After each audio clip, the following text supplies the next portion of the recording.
Hola, hola, queridísima familia del canal En Defensa de mi Fe. Qué bueno poder saludarlos en compañía de la doctora Irene Blanco. Yo le digo doctora porque es una mujer muy estudiada, ella es una psicóloga muy bien preparada y además una mujer que ama y respeta al Dios eterno. ¿Cómo estás, doctora? ¿Cómo te sientes? Bienvenidísima. Amén, amén. Bueno, súper feliz, súper agradecida con ustedes, por supuesto con Dios primero que nada, por la vida maravillosa que nos da todo el tiempo. Y bueno, aquí empezando el año con muy buen pie. Muy bien, pues yo digo lo mismo. Gracias por aceptar la invitación. Hoy es 11 de enero y ya hacía rato que nos hacía falta por aquí. Qué bueno tenerte otra vez. Hemos tenido unos temas muy, Lindo. muy buenos, muy interesantes. La gente ha estado muy agradecida por los temas, los siguen escuchando. Y quería la gente que decía, ¿cuándo la vuelvo a invitar? Aquí está. Gracias a Dios. Amén. Gracias, gracias, gracias. Bienvenida en este Sí, 2023 y esperemos que Dios nos siga dando vida y salud para que sigas viniendo. amén, amén. Oye, vamos a tocar un tema que a mí me apasiona mucho, creo que voy a aprender muchísimo y a desaprender también.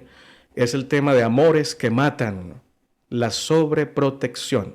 Háblanos de ello. ¿Qué significa sobreproteger? ¿Cuándo somos Sí, sobreprotectores como padres? sí, bueno, en términos sencillos, sobreprotección es cuando se le da a un hijo o a una persona, pero estamos hablando básicamente ahorita de los padres, ¿verdad? Cuando se le da a un hijo más de lo que el hijo necesita o cuando se le da a un hijo lo que el hijo no está pidiendo.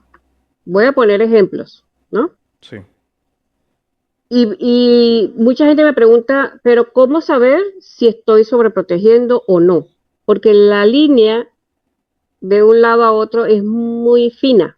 Ujú. Entonces, hay que estar bien alertas. El límite entre la protección, que siempre debe existir, por supuesto, y la sobreprotección lo va a dar o lo va a determinar la edad del niño, la etapa evolutiva del niño. ¿Ok? Entonces, cuando que se sobreprotege a un niño, cuando se le da más de lo que necesita, es, por ejemplo, un niño que ya tenga 3 años Ujú. y en principio un niño sano, sin ningún impedimento motor, a los 3 años debe caminar. En promedio los niños caminan al año 3 meses, 7 meses, 8 meses, o sea, a los 7 meses, 8 meses, un Ujú. año, así. Un niño de 3 años ya camina. Entonces, si un niño de 3 años yo lo mantengo todavía cargado todo el tiempo, en coche todo el tiempo, lo estoy sobreprotegiendo. Porque él ya no necesita estar en coche, ya no necesita estar cargado, porque ya camina. Interesante. ¿Ok? Entonces, ese es el límite, ubicarse en cuál es la etapa evolutiva del niño y, por supuesto, para saber eso tienen que investigar, Ujú. porque hay padres que no tienen idea, que son primerizos, no tienen punto de comparación. Y yo conocí, por ejemplo, una mamá que el niño tenía 3 años y no caminaba, y yo la veo que llega con el niño en brazos y le digo, pero ¿por qué tú lo tienes cargado? Era un muchachote. Es que él no camina. Y yo, ¡oh! ¿Cómo que no camina? No, pero tú no lo has llevado al médico. Es que el médico dijo que cada niño tiene su tiempo. Y digo, no, no, que me hace el favor y ese muchacho hoy mismo y le di una referencia. Efectivamente, el niño tenía un retardo que todavía, un retardo terrible, Por culpa de la motor y sobreprotección. O no, no. no, no era, o sea, él nació así, pues, o Ok. sea, Ok. es un niño que tenía un retardo mental y un retardo motor bien pronunciado, pero ella no se había dado cuenta. Y había que hacerle terapia y no se había dado cuenta, entonces no le daba la terapia Claro, necesaria. claro, y imagínate, entonces hay que estar alertas y hay que tener una idea. Busquen en YouTube, es que ahorita gracias a Dios todo está en YouTube. Ustedes, si ustedes tienen un niño de tres años, busque. ¿Qué se espera que haga un niño de 3 años? Con el Excelente. lenguaje lo veo mucho. A los 3 años un niño ya debe hablar completo, debe Ujú. construir oraciones.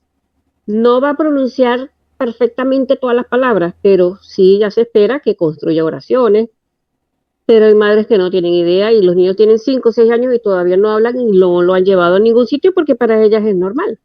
Entonces ubíquense en la edad. Si el niño ya tiene edad para hacer lo que usted le está haciendo, usted lo está sobreprotegiendo. Tremendo. Y cuando, Sí, sí, y por favor. cuando digo, perdón, y cuando digo que se sobreprotege cuando se le da a un niño lo que no necesita, por ejemplo, el niño, el niño no tiene frío. Las mamás siempre, el adulto siempre es más friolento. Sí, O tiene más frío o tiene más calor, pero el niño no, el niño tiene una temperatura corporal diferente. Entonces las mamás sobreprotectoras siempre le ponen el suéter al niño. Ah, juro, ponte el suéter y el niño sudando.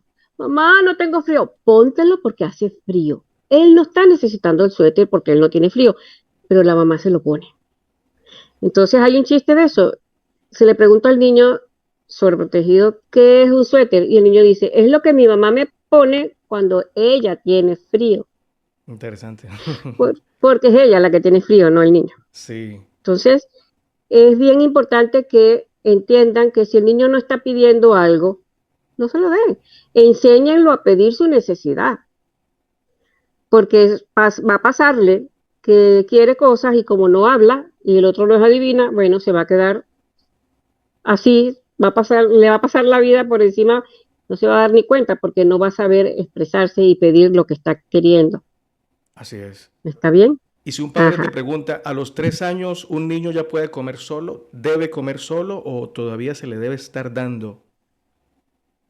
Sí, a los 3 años ya un niño puede comer solo, incluso antes. Claro, ¿qué pasa con ese tema? Ese es un tema. ¿Por qué? Porque los padres, primero, vamos a hablar más de las mamás, y aquí yo sé que me quieren linchar todas, pero las mamás somos las que en la gran mayoría de los casos pasamos más tiempo con los hijos. Sí, Entonces, las mamás siempre están apuradas, siempre. Y muchas son muy estrictas y muy severas con el tema de la limpieza. Entonces, obviamente, un niño de 2 años, de 3 años, todavía no tiene un control motor tan fino como para que no se le caiga la comida. va a regar bastante. Pero, y por supuesto, si se le cae, se va a manchar. Ujú. Pero primero no pasa nada si se le mancha la ropa. Eso se lava. Y si no se puede lavar, bueno, se botará o se regalará. Eso no es nada de muerte. Lo otro es que cuando el niño no practique el comer solo, nunca lo va a perfeccionar. Entonces la mamá dice, es que se la doy para que no se manche. Ah, bueno, además existen los baberos, eso existe. O le pones una camisa vieja, que no importa que se manche. Pero si tú no le das la oportunidad al niño de que practique, de que meta la cuchara ahí, ¿cuándo aprende? No va a aprender, porque tú se lo estás haciendo todo el tiempo. ¿Entienden?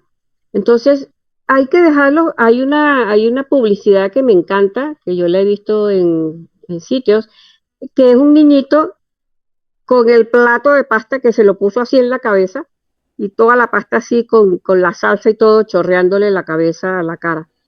Y a mí me parece genial, porque a esa edad además los niños necesitan explorar, empatucarse, llenarse. Ensuciarse forma parte de su conocimiento del mundo. Pero entonces muchas madres están con ese estrés de una mancha, no te manches, cuidado, no te ensucies. Déjenlo que se ensucie, déjenlo. Es más, si no se ensucia, no disfrutó, así se los digo. O Ujú. sea, si usted ve que su hijo llega del colegio impecable, pulcro, como usted lo mandó, escríbalo, que ese niño estuvo sentado todo el día así, aburridísimo, no jugó, no corrió, no se encaramó, no brincó, porque no se ensució. Así es. Tremendo, muy Eh, práctico. sí, sí, sí, sí. Entonces, cuidado con eso. Fíjate, la gente dice, bueno, pero ¿y cuál es el problema que yo se lo haga? Ajá. Vamos a ir un poco, bueno, estoy hablando porque es que este tema es muy complejo y muy largo, ¿no? Igual tú me interrumpes cuando quieras. ¿Cuál es el gran daño de la sobreprotección? La sobreprotección destruye la autoestima del niño. ¿Por qué? Porque la gente puede pensar que destruir la autoestima de un niño es darle golpes, es gritarlo, es insultarlo. Sí, esa es una forma, pero hay otras sutiles como la sobreprotección. Porque cuando el padre es sobreprotector, siempre está encima del niño, haciéndole todo, resolviéndole todo, cuidándolo de todo. Entonces el niño se queda tranquilo, como un rey, como un pachá, así, y no va a actuar porque sabe perfectamente que la mamá le va a resolver todo. Pero además de eso, que se hace un niño cómodo, que no va a querer esforzarse, porque ¿para qué? Si todo lo tiene fácil, el niño empieza a creer que él no puede valerse por sí mismo, que él no es capaz de resolver sus problemas, que él no va a hacer lo que tiene que hacer de manera adecuada, porque si lo hace, lo va a hacer mal. Porque la que siempre lo hace bien es la mamá, o la abuela, o el papá, o el que lo esté sobreprotegiendo. Claro, esos son mensajes que llegan al inconsciente.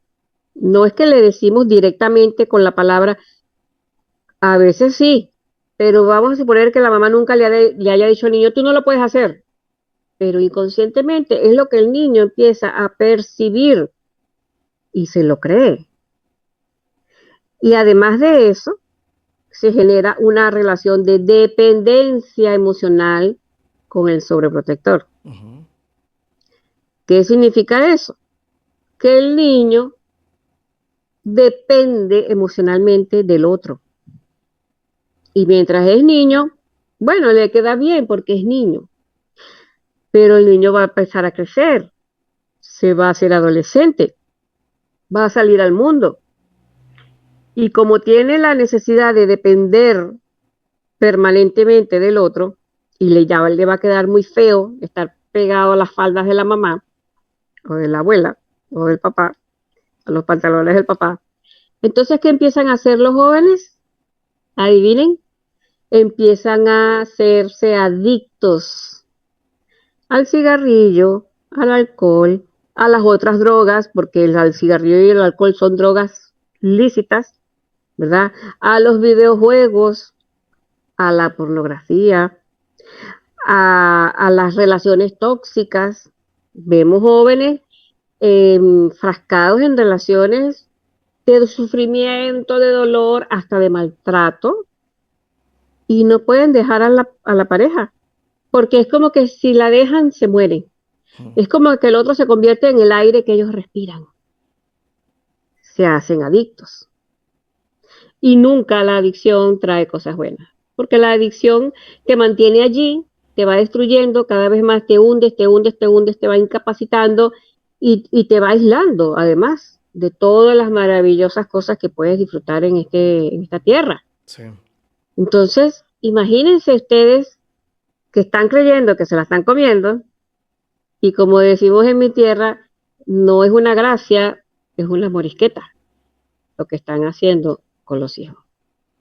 Doctora, pero puede pasar. Yo, Sí, ajá, termine la idea. Quiero hacerle una pregunta, dos o tres preguntas más, pero termine la idea. sí. Bueno, yo quería decir que yo tengo un doctorado en sobreprotección, pero no porque lo haya estudiado, porque les cuento que esto nunca me lo enseñaron en la universidad, ni en la licenciatura, ni en el posgrado que hice, jamás me hablaron de esto. Esto lo aprendí yo en mi propio proceso terapéutico personal que tuve que hacer después de requete graduada, porque mi vida era un desastre. Yo estaba más loca que una cabra. Y toqué fondo, fondo y dije, necesito ayuda. Ah, porque con el cuento de que era psicólogo, yo decía, yo sé lo que me pasa. Lo resuelvo así, así, pero es mentira.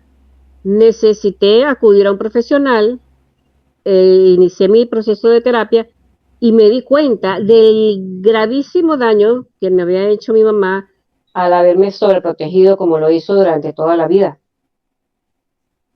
Entonces, les está hablando alguien que ya pasó por allí Y que fue sobreprotegida. y Ujú. fui sobreprotegida y el daño a la autoestima fue terrible, terrible. Gracias a Dios ya he superado un montón de cosas, sigo creciendo porque esto es un proceso que no termina nunca, pero ya, o sea, soy otra persona. Pero fue muy difícil, no es fácil cambiar, porque la figura de un padre sobreprotector se internaliza como alguien tan bueno, Ujú. tan abnegado, tan sacrificado. Es que es mi mamá, es que ella siempre me ha ayudado, es que ella siempre está allí, es que... Entonces, ¿cómo me defiendo de una persona tan buena? Porque en el proceso de terapia, en el proceso de crecimiento, tenemos que defendernos de esas figuras que dañaron la autoestima de nosotros. Pero si es tan buena, es difícil que la vea. Entonces, imagínense, a veces se va a tardar uno un montón de tiempo para resolver. Así es. Pero sí se puede. La buena noticia es que sí se puede. Cambiar es posible. Usted lo está logrando, se nota, lo ha Sí, logrado, claro, gracias a Dios. claro, claro, Y claro. que reconoció usted, a pesar de ser psicóloga, que necesitaba ayuda. Hay que ser muy manso, muy humilde para reconocer eso. Y justo allí comienza el Sí, proceso de mejoramiento, ¿no? así es. Esa Bueno, es ya la mitad de la batalla ganada. sí, ¿qué hace una persona, por ejemplo, un padre que tiene todas las buenas intenciones y una madre que tiene todas las buenas intenciones para identificar cuándo está siendo protector de manera sana y cuándo está siendo sobreprotector? Porque es como un límite allí muy borroso. ¿Cómo hace para saber ese padre y esa madre? Sí. Bueno, es como te dije al principio, eso depende exclusivamente del desarrollo evolutivo del niño. Y ustedes tienen que, por ejemplo, pensar, vamos a suponer que un niñito, ajá, un niño está aprendiendo a caminar y está subiendo o bajando unas escaleras. Una protección adecuada para un niño que está aprendiendo a caminar es tomarlo de la mano, ¿verdad? Mientras sube y baja las escaleras. Incluso preferiblemente que la escalera tenga un pasamano y el niñito se apoye con la manito en el pasamano y del otro lado se apoye con la mano del adulto. Muy interesante. Porque está aprendiendo a caminar, Ujú. apenas se está iniciando en eso. Entonces es como que si yo lo dejo solo, por supuesto que el muchachito se va a caer y como es una escalera, es muy peligroso, se puede hacer mucho daño, se puede romper la cara, qué sé yo, la boca, es peligroso. Entonces, una protección es, como está aprendiendo, yo lo llevo de la mano. Sí, Pero un niño de 4, de 5 años, que ya se supone que aprendió a caminar hace rato, hay que dejarlo que suba y baje las escaleras, solo. No lo tengo que agarrar, ya no lo tengo que agarrar de la mano porque él lo puede hacer. ¿Entiendes? Entonces, siempre que ustedes se vean haciéndole algo al niño que ya no le corresponde para su edad, lo están sobreprotegiendo. correcto. Y por Lo ejemplo, están ¿cuándo sobreprotegiendo. se le enseña al niño o a la niña a ayudar en casa? ¿A qué edad? Sin Desde traumarlo. siempre. Sí, mira, eso es muy importante lo que tú me estás diciendo, porque los padres tienen la idea de que porque el niño es chiquito, es un pobrecito que no entiende nada y no sabe nada. Y saben demasiado. Ellos saben más que nosotros, que todos nosotros juntos. Ellos saben, porque incluso aunque no sepan hablar, entienden todo y captan todo y saben todo. Entonces, a temprana edad, por ejemplo, un niño, un niño que obviamente que ya camina, estamos hablando ya, porque un niño recién nacido, Ujú. tú no lo vas a poner a arreglar nada, a recoger Por nada, porque favor. es que ni siquiera camina, Sí, ¿verdad? sí, Esto sí. estamos hablando de niños que ya caminan, ¿ok? Entonces, un niño, tú le puedes ya poner a esa edad a que él guarde su ropa sucia en una cesta. Que recoja sus Incluso juguetes. puede ser, sí, incluso puede ser un juego, debe ser un juego para él. A esa edad a ellos les encanta meter, sacar, abrir, cerrar. Entonces vamos a aprovechar la edad y vamos a jugar. Bueno, cantamos una canción, a guardar, cada cosa en su lugar. ¡Pum! El que recoja más rápido gana. A ver, y le enseñas, mira, los zapatos van aquí, la ropa va acá, los carritos van acá. Pero la gente dice, pobrecito, él no sabe. Saben todo. Ya un niño de 2, 3 añitos, tú le das un platico, su plato, que ponga en la mesa. La gente le dice, ¡ay, no le puedo dar el cuchillo! Dale su cubierto y su cuchillo, claro, tú lo vas supervisando, ¿verdad? Tú lo vas supervisando. que ponga la mesa, que retire su plato. A esa edad no lo vas a poner a fregar porque si ya es otra cosa, ¿no? Claro. Una Pero en la responsabilidad medida mayor. que él, exacto, ¿ves? Pero, por ejemplo, te hablo de mí, yo como eso fue lo que hicieron conmigo, yo lamentablemente ya hice muchas cosas en mi rol de mamá. Entonces, yo tenía un pánico a la cocina, a que mi hijo, el menor, entrara a la cocina, porque, bueno, por la sobreprotección. Y él ya tenía como 8 años, 9 años. Y cada vez que entraba a la cocina, cuidado, no agarres el cuchillo, no te acerques a la candela, no sé qué. Pero él empezó a ver un programa, además que su hermano mayor y su papá cocinan muy bien. Su hermano estaba estudiando para ser chef y él escuchaba todo y veía todo, y siendo varón quería parecerse a su papá y a su hermano varón, su Ujú. hermano mayor. Entonces yo con ese pánico, y un día él me dijo, porque era pilísima, bueno, es pilísima, gracias a Dios, me dice, mamá, ven, un programa chéverísimo. Y cuando veo el programa, es un programa que yo dije, Dios, se llama Masterchef Infantil o algo así. Es de Masterchef, Ujú. pero de niños. Sí. Y unos niños chiquiticos, como de 6 años, 7 años, que con unos cuchillotes cortaban, echaban en la candela, cocinaban, presentaban. Y yo decía, Dios mío, ¿qué estoy haciendo con mi hijo? Lo estaba inutilizando. Y ese día yo dije, ay, hijo, perdón, es que claro que vas a cocinar, por supuesto que sí. Y empecé a enseñarlo a cocinar. Y hoy por hoy, bueno, ya tiene 16 años y cocina y hace arroz y hace tortillas y no sé qué. Pero recuerdo cuando lo empecé a enseñar a aprender el yesquero, eso fue como una semana, porque él no quería, porque le daba miedo, porque me voy a quemar, porque no sé qué. Y él lloraba y lloraba para que yo se lo hiciera y yo le decía, no, hijo, hazlo tú porque tú lo sabes hacer. Y aprendió, aprendió. Excelente. Es que aprenden todo, pero uno en su locura, porque eso es una locura, uno está encima, encima, encima, y no los deja a veces ni respirar. Sí, sí, sí. No pueden ni respirar. Otro clásico ejemplo de una madre sobreprotectora es, o de un padre, tú vas con tu hijito, el menor, ¿cuánto tiene ahorita? 3. 3. Ajá. Él ya habla. Sí. Entonces tú vas con él y alguien dice, yo vengo, ay, ese es tu hijo, ¿y cómo te llamas tú, mi amor, tan bello? Y tú dices, él se llama Natanael, no sé, vamos a suponer que le pusiste tu nombre. Y el muchachito se queda que, ¿por qué tú respondes por él? Porque él es sobreprotector. Porque él es el que tiene que responder, yo me llamo Natanael, ¿ves? Pero tú respondes por él porque estás sobreprotegiendo, Muy ¿ves? interesante. Entonces, es eso, es ubicarse, el niño ya habla, que responda, que pida.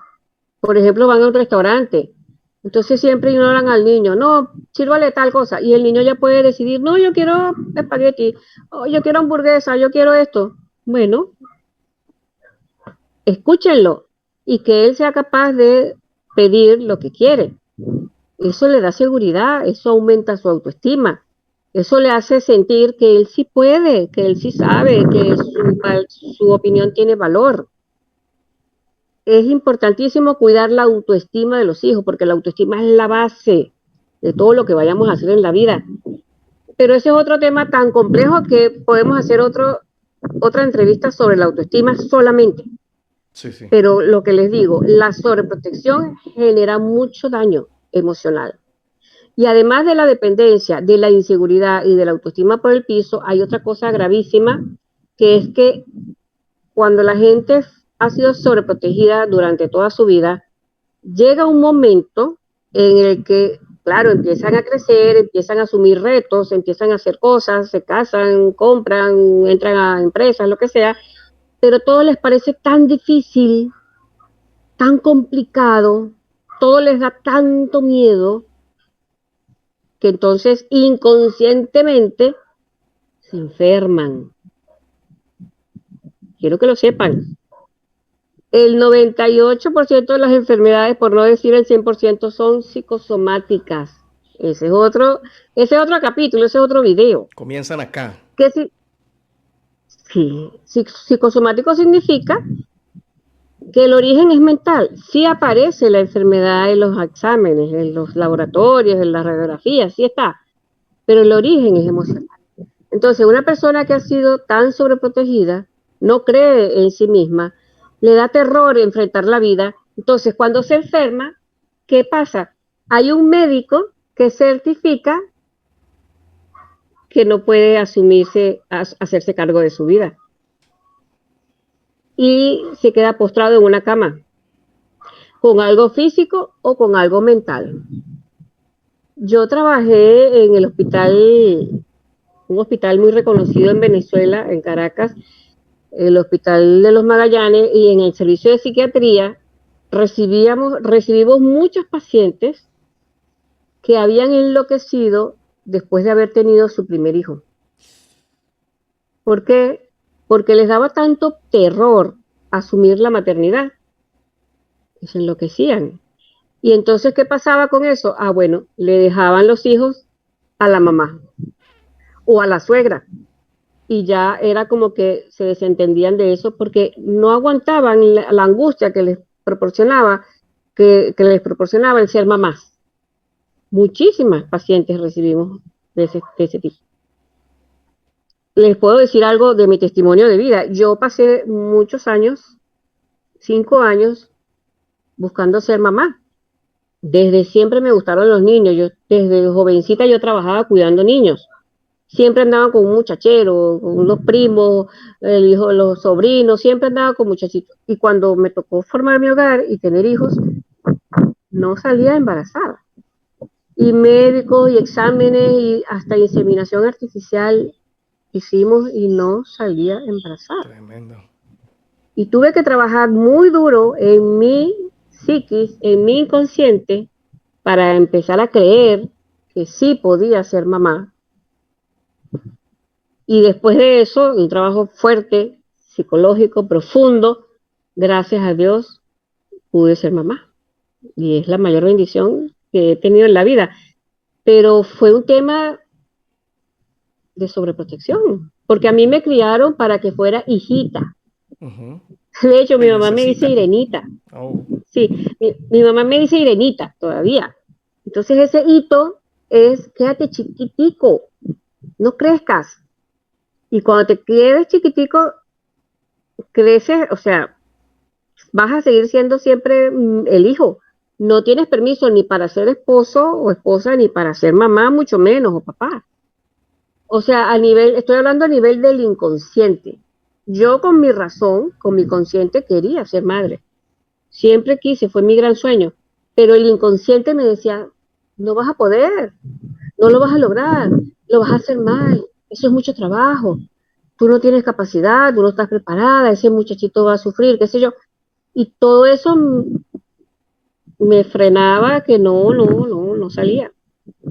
Fíjense. Entonces, qué importante es que entiendan que si están sobreprotegiendo o sobreprotegiendo, tienen que frenar la conducta. Por amor a sus hijos, porque después van a llorar lágrimas de sangre. y se va a hacer extensiva la Lamentablemente, cadena de sobreprotección sí, generacionalmente, sí, ¿no? sí. Por eso es que en la Biblia se habla de cadenas de maldición de generación en generación. Porque irremediablemente o inevitablemente, si no cambiamos el disco duro, vamos a pasar esos desastres a los hijos y los hijos a los nietos y los nietos a los bisnietos. Sí. Yo reconozco que he sido sobreprotectora, pero nunca al extremo de lo que fue mi mamá. Nunca, nunca. La verdad es que no. Y ya, o sea, yo siempre me reviso, ¿no? Me reviso constantemente. Y también en la pareja pasa que a veces uno es más sobreprotector que el otro. Entonces uno tiene que estar también como pendiente del otro, porque, por ejemplo, en mi caso, mi esposo a veces es más sobreprotector que yo en algunas cosas, y yo soy en otras. Entonces, oye, no está fácil, ¿no? Es difícil, Pero ya cuando, hay una situación allí ajá, porque los sobreprotectores no se reconocen sobreprotectores. Ellos creen que lo que están haciendo lo están haciendo bien y creen que es sí, amor puro. ¿Cómo hace una persona para ser franca consigo misma? Y si no es capaz de reconocerlo, necesariamente tiene que acudir a un psicólogo para hacer algún test y darse cuenta si está siendo sobreprotector. Y es una pregunta importante porque hay personas que podrían conformarse y decir, no, yo sigo siendo lo que soy, pero va a dañar a su hijo a futuro. ¿Qué hay que hacer Sí, para uno reconocerse? yo creo que la clave está en observar a los hijos, ¿no? Porque los hijos van a ser el reflejo de lo que uno les dé. Entonces, cuando ustedes vean a sus hijos con falta de iniciativa para todo, que muchos incluso ya en la adolescencia entran en depresión, entran en incapacidad, tienes que estar permanentemente encima de ellos para que hagan, hasta para que se bañen, para que se cepillen, para que coman incluso, porque ahora con los celulares todo el mundo está ahí hipnotizado con los celulares y a veces ni comen por eso. Cuando ustedes vean a sus hijos así, revisen cómo hemos sido. Incluso hay niños, esos niños sobreprotegidos siempre tienen vergüenza de hablar, siempre tienen vergüenza de actuar y siempre quieren andar pegostados con otra gente. Ay, acompáñame. Ay, pero dile tú. Ay, Dependiente. llama tú. Muy dependiente. Ay, llama tú, es que a mí me da pena hablar. Ay, pero explícale tú, que tú explicas mejor. Entonces, esos niños inseguros, esos muchachos inseguros, tímidos, retraídos, que siempre están buscando eso, alguien que los sobreproteja, porque cuando no sea la mamá va a ser un compañerito en el salón, va a ser hasta la maestra. Hay maestras que ya tienen como esos niños, esos alumnos preferidos a los que sobreprotegen, porque el niño ya se los está mostrando y es terrible porque, como les digo, mientras más sobreprotegido sea, menos explora el mundo por sí mismo. Entonces, qué importante es que podamos ver a los hijos y en lugar de decir, yo nací así, a mí nadie me cambia, a mí nadie me va a enseñar a criar a mis hijos, decir, oye, algo está pasando, si no lo sé resolver, puedo Necesito buscar ayuda. ayuda. Es muy humano buscar ayuda. Realmente hay gente que le da vergüenza. Yo digo, vergüenza debería darnos quedarnos haciendo las mismas cosas y llevar a los hijos a la destrucción, porque van a fracasar en todos sus roles, en el rol pareja, en el rol social, en el rol profesional, Y en el rol ¡uf! paterno también. Van a repetir la historia. En el rol paterno. Sí, sí, sí, es que se repiten las historias, se repiten. Entonces, cuando somos capaces, como tú dijiste al principio, de ser humildes y reconocer, oye, tengo un problema, bueno, ya, vamos a resolverlo.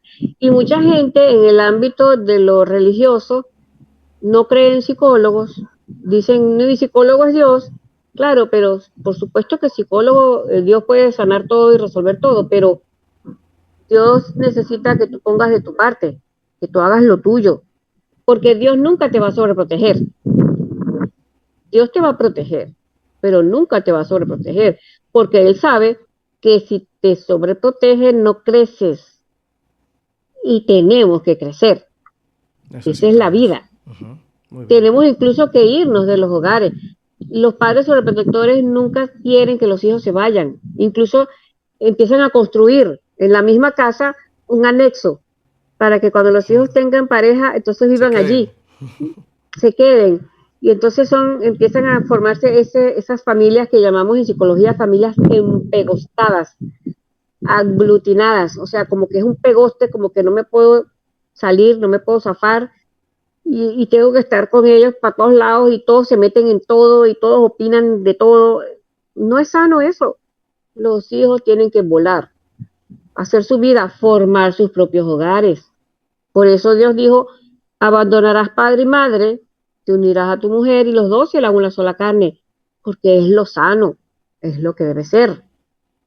Y mientras se queden con los suegros, van a tener problemas, Claro.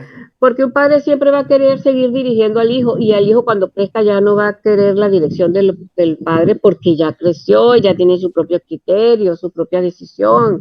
O la nuera sufre más porque es la que apareció y el hijo lo protegen y lo siguen protegiendo y la nuera sigue sufriendo allí una marginación. Claro, la nuera siempre va a ser la mala de la película porque es la que va. querer apartar al hijo de las faldas de la mamaita. Fíjate que hay muchísimos problemas de pareja, que la gente creería que el mayor problema de las parejas es un problema sexual. Muchísimos problemas de pareja vienen por una extrema sobreprotección y una dependencia emocional con la familia de origen. Entonces, tenemos parejas que ya están casadas y ya viven incluso en otra casa y se la pasan metidas en casa de la mamá. Te estoy hablando de mí, me pasó. Yo compré mi casita lejos de la ciudad capital, a 45 minutos en las afueras. Y adivina qué, vivía todos los días metida en casa de mi mamá. Y mi casa, mi marido, en esa época no tenía hijos, los tenía abandonados, porque estaba con la dependencia con mi mamá. Tremendo ¿Qué te eso. parece? Muy Y terrible. asumir mi rol de ama de casa y de esposa, me costó un montón, porque yo era la hijita de mamá. Y no es que no tenía inteligencia ni habilidades, es que no me lo creía, no me creía capaz. Y la primera vez que yo busqué ayuda fue por un tema o sea, fue justamente por la angustia que me generaba salir de mi hogar materno, porque ya se había ido mi hermano, el menor, ya se había ido mi hermana, que es la mayor, yo soy la del medio, y quedaba yo. Entonces eso de dejar a mi mamá sola, porque ella se quedó sola, se separó muy joven de mi papá y más nunca tuvo pareja, eso me daba tanta angustia que yo busqué ayuda, porque no quería dejarla. Después entendí que yo tenía que hacer mi vida. Todos tenemos que hacer nuestras vidas. Y es la ley de la vida que ya los padres cumplieron su función. No es que no los vamos a seguir amando, no es que no los vamos a visitar más nunca, no es que no los vamos a apoyar, pero ya tenemos que vivir en otro lugar y hacer y viajar y conocer y graduarnos y formar nuestra propia vida sin el pegoste, porque es eso, es un pegoste emocional. Sí. Y muchas enfermedades ahorita incapacitantes, degenerativas, tienen que ver con una sobreprotección. Ujú. Porque como les dije, ya hay un aval que te dice, no puedes hacerte cargo de ti, necesitas seguir dependiendo de tu mamá, de tus padres, de alguna figura. Quizás ya no son los padres, pero entonces es el esposo o es una enfermera que se le contrate. Es terrible, es terrible. Puede Entonces, pasar. como un gran alerta, Sí, ¿perdón? termina la idea, por favor. Sí, que como un gran alerta, la sobreprotección es nefasta. No es una gracia, es una morisqueta. Destruye la autoestima de los hijos, los inseguriza, los incapacita para la vida, los va a hacer dependientes emocionales y después físicos. Los va a llevar a enfermedades degenerativas, enfermedades psicosomáticas gravísimas. Incluso quizás no logren tener sus propias familias porque no se creen capaces de lograr sus metas. Y van a vivir en amargura, en rabia, en tristeza, en depresión, en ansiedad, porque siempre es que, ¿y si no está? ¿Y si no? ¿Y si no? Y acompáñame, y llévame, y tráeme, y hazme, y esto. No, tenemos capacidades ilimitadas para lograr lo que queramos en la vida, pero mientras lo creamos, si yo lo creo, lo logro, si yo no lo creo, no lo logro, porque en la mente está todo. Todo lo que yo voy a hacer en la vida lo tengo aquí primero, lo pienso, lo hago, lo digo y después lo actúo. Ujú. Si yo me creo bruta, si yo me creo fea, si yo me creo torpe, si yo me creo que no puedo ni hablar, eso es lo que voy a hacer. Y teniendo grandes proyectos y grandes propósitos, voy a pasar por debajo de la mesa siempre, porque no creo en mí. Y todos venimos con una gran y hermosa misión al mundo. Entonces todos deberíamos deslastrarnos de ese monstruo, porque eso es como un monstruo, de sentirnos que no lo vamos a lograr para llegar lo más lejos posible y realmente dejar un buen legado al mundo. Porque la vida no puede ser trabajar, comer, dormir, ir al baño y pagar el alquiler con el trabajo. No, es otra cosa la vida.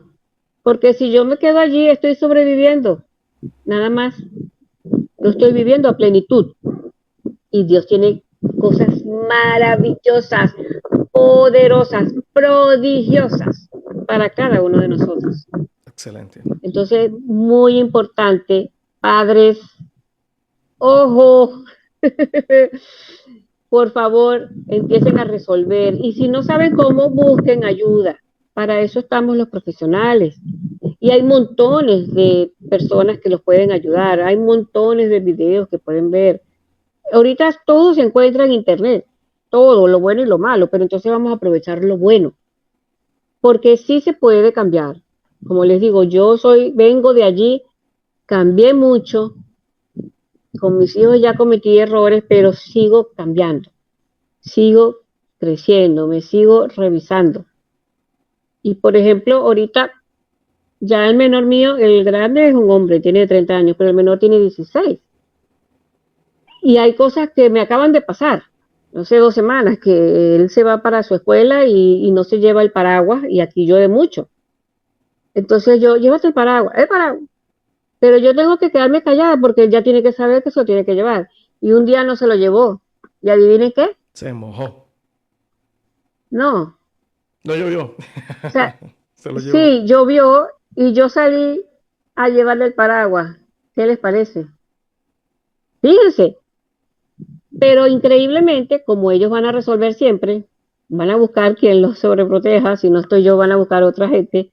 Él ya venía a mitad de camino con el paraguas de una amiga que se lo pidió y la amiga se lo dio. O sea, él resolvió. ¿Eh?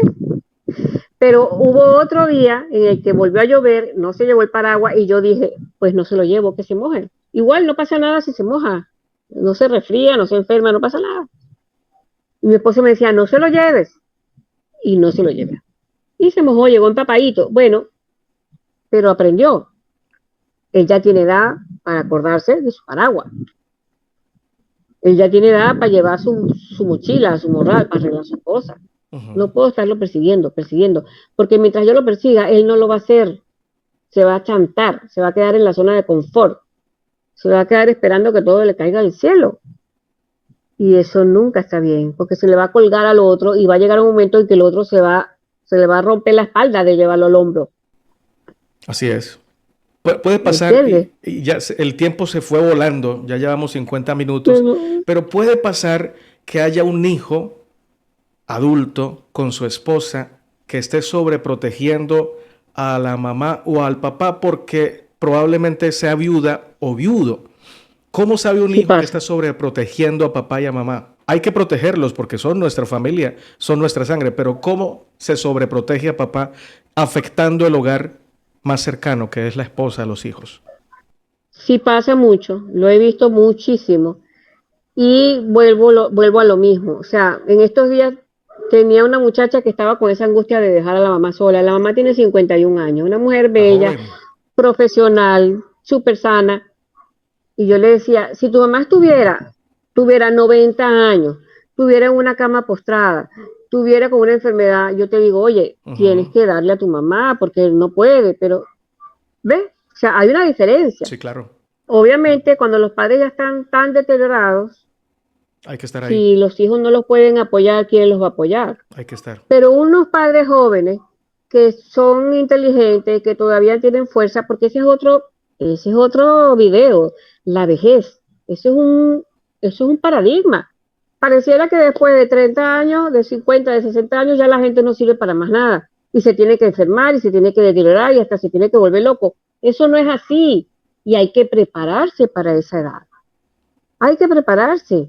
Entonces, no va a ser lo mismo una mujer joven que tiene el mundo por delante todavía a una ancianita que esté tan enferma, que esté tan complicada.